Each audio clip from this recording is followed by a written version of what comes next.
la Colombie est souvent réduite à des stéréotypes tels que Pablo Escobar et le trafic de drogue, Gabriel Garcia Marquez, le prix Nobel de littérature, ou Shakira, la chanteuse pop-star. Mais oubliez ces clichés, car ce pays offre bien plus. La Colombie est une terre d'une incroyable diversité de paysages et de cultures en Amérique latine. Vous y trouverez des sommets enneigés, des plages des Caraïbes, des forêts tropicales et une vie nocturne trépidante. Comme tout pays, la Colombie a ses complexités, avec un visage moins charmant qui se cache dans l'ombre de l'extrême pauvreté. Saviez-vous que l'une des destinations touristiques les plus populaires du pays est connue sous le nom de Sodome et Gomorrhe? Aujourd'hui, nous allons voyager en terre colombienne et découvrir les curiosités et les richesses du pays, tout en dévoilant une facette plus sombre qui pourrait vous surprendre. Si vous pensez que le nom Colombie a quelque chose à voir avec le navigateur Christophe Colomb, vous avez raison. Ce nom a été créé en l'honneur de l'explorateur et navigateur qui a dirigé la première expédition espagnole en Amérique en 492. Aujourd'hui, l'économie colombienne est la quatrième d'Amérique du Sud et l'agriculture joue un rôle fondamental dans l'économie. Avec le carburant et les minéraux, elle complète le précieux panier d'exportation du pays. En parlant de précieux, saviez-vous que la Colombie est responsable de 50% de la production mondiale d'émeraudes? Incroyable, n'est-ce pas? Mais bien qu'elle soit la quatrième économie du pays, selon un rapport de la Banque mondiale datant de 2021, la Colombie est le deuxième pays le plus inégalitaire d'Amérique latine, où 30% de la population se trouve en dessous du seuil de pauvreté. L'histoire du pays commence bien avant l'arrivée des Espagnols en Amérique. À cette époque, plusieurs tribus indigènes vivaient déjà dans la région qui constitue aujourd'hui le territoire colombien. Cependant, les premiers explorateurs espagnols ont posé le pied sur ces terres en 499, et au milieu du XVIe siècle, la conquête du territoire colombien était achevée. L'indépendance n'a été obtenue qu'en 1819, après plusieurs événements conflictuels, sous l'impulsion de Simón Bolívar et de Francisco de Paula Santander. Le détail, c'est qu'après l'indépendance, les partis conservateurs et libéraux se sont disputés le contrôle pendant près de 100 ans, ce qui a donné lieu à une longue guerre civile et à l'émergence de célèbres guérillas telles que les FARC et l'Armée de Libération Nationale, qui ont encore compliqué le scénario du pays. Les conflits mis à part, ce pays est merveilleux, plein de diversité culturelle et géographique. La Colombie possède une grande variété de climats, souvent séparés de quelques heures, mais chaque région conserve pratiquement le même climat tout au long de l'année. À Carthagène, par exemple, le climat est toujours tropical, à Bogota, il est froid et pluvieux. Les Colombiens sont connus pour leur hospitalité chaleureuse et amicale. Les habitants sont toujours prêts à aider les voyageurs, à partager leurs histoires et à montrer le meilleur de leur culture. Ne soyez pas surpris si vous êtes invité à une fête ou à goûter des plats typiques dans une maison colombienne. En parlant de plats typiques, la cuisine colombienne est une véritable explosion de saveurs, allant des plats traditionnels comme le célèbre ajiaco, soupe de poulet et de pommes de terre, aux empanadas, en passant par le café colombien, célèbre dans le monde entier. Sur les 32 États que compte la Colombie, 20 sont connus pour leur production de café en raison de leur stabilité climatique, propice à la culture des grains. Le climat montagneux et équatorial de la région favorise le développement de la variété arabica, la plus consommée dans le monde, ce qui contribue à la qualité exceptionnelle du café colombien. Outre la gastronomie, quelle que soit votre préférence, la Colombie offre des paysages naturels à couper le souffle pour tous les goûts. Si vous préférez l'aventure et la nature, la Cité perdue, située au cœur de la Sierra Nevada de Santa Marta, est la destination idéale. Ce site archéologique n'est accessible qu'au prix d'une randonnée de plusieurs jours à travers la jungle. En parlant de jungle, l'Amazonie occupe plus de 50% du territoire colombien, mais seulement 3% de la population y vit. Cette région se caractérise par des forêts denses et un relief montagneux difficile d'accès. C'est pourquoi elle est devenue un refuge pour les guérilleros et les groupes paramilitaires mentionnés au début, ce qui contribue à éloigner le reste de la population. Mais si la jungle n'est pas votre truc, pourquoi ne pas opter pour des plages luxuriantes? Que diriez-vous de plages luxuriantes? En Colombie, Elles comptent parmi les plus belles d'Amérique du Sud et sont devenues des destinations touristiques très prisées. L'un des principaux avantages est que, outre leur beauté à couper le souffle, les plages colombiennes sont nettement plus abordables que leurs consoeurs des Caraïbes, comme Cancún, par exemple. Le littoral colombien est vaste et vous pouvez trouver des plages aux eaux calmes et cristallines. Si c'est votre cas, j'aimerais vous présenter l'île de San Andrés, l'une des destinations les plus visitées de Colombie. Vous y trouverez des paysages dignes du cinéma, comme les îlots de Johnny C et Sayo Cangrejo. Pour les amateurs de tourisme historique et d'architecture, Bogota est le bon choix. Cette métropole offre un mélange fascinant de tradition et de modernité. Le centre historique animé, comme la Candelaria, regorge de bâtiments coloniaux colorés, de musées et de restaurants. Si vous vous y rendez, ne manquez pas de visiter le musée de l'or et l'impressionnant Montserrat, qui offre des vues panoramiques sur la ville. Medellín, surnommée la ville du printemps éternel en raison de son climat agréable tout au long de l'année, est célèbre pour ses fleurs, sa scène artistique vibrante et le métrocable, un système de téléphérique qui offre des vues incroyables de la ville. Cependant, Medellín n'a pas toujours été ainsi. Il y a une trentaine d'années, elle était connue comme la ville la plus dangereuse du monde. Cette ville, qui était autrefois le centre des cartels, est devenue l'une des destinations touristiques les plus populaires de Colombie. Les gens sont attirés par cette caractéristique unique.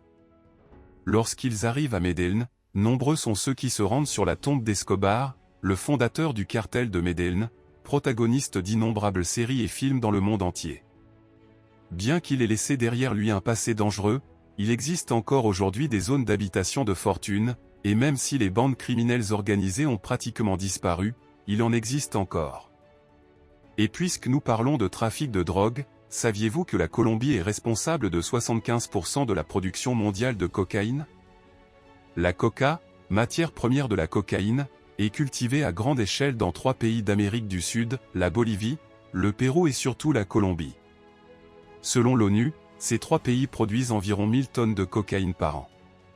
Contrairement aux grands trafiquants du passé, comme Pablo Escobar, connus pour leur terreur, leur violence intense et leur comportement ostentatoire, les trafiquants d'aujourd'hui adoptent une approche plus discrète, souvent même en costume.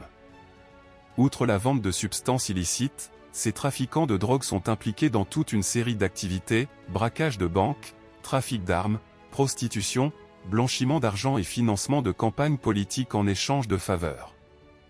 Le paquet est vraiment complet. Mais revenons aux visites, et pour finaliser notre circuit, un arrêt à Carthagène est presque obligatoire, car cette ville est non seulement riche en histoire et en beauté, mais elle se trouve également sur la côte. Ainsi, vous pouvez joindre l'utile à l'agréable, en plus de vous promener toute la journée pour visiter les fortifications de la vieille ville, explorer le centre historique avec ses rues pavées, ses belles places et ses maisons coloniales colorées. En fin d'après-midi, vous pouvez vous arrêter pour vous détendre sur les belles plages de la ville. Sans oublier l'incroyable vie nocturne de cette ville historique, qui offre un éventail d'options allant des bars de bord de mer aux innombrables boîtes de nuit, en passant par le bus discothèque connu sous le nom de la Chiva Rimbra. La Chiva est une reproduction d'un type de bus qui circulait autrefois en Colombie. Aujourd'hui, il propose des visites des principales attractions de la ville pendant la journée et se transforme en boîte de nuit itinérante le soir.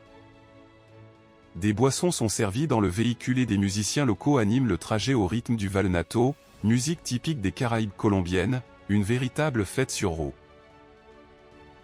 Je vais maintenant vous donner un détail en or, la Colombie est l'une des rares destinations où votre argent en vaut la peine, car en plus d'être un pays magnifique, c'est l'un des moins chers d'Amérique du Sud. Pour toutes ces raisons, qu'il s'agisse des habitants, de la diversité, de la culture ou des plages paradisiaques, le pays est souvent appelé la Thaïlande de l'Amérique du Sud. Et puisque nous parlons de la Thaïlande, tout comme le pays asiatique, la Colombie a aussi un côté sombre et tristement négligé, la prostitution. Contrairement aux pays asiatiques où la prostitution est interdite, en Colombie, elle est acceptée par tous.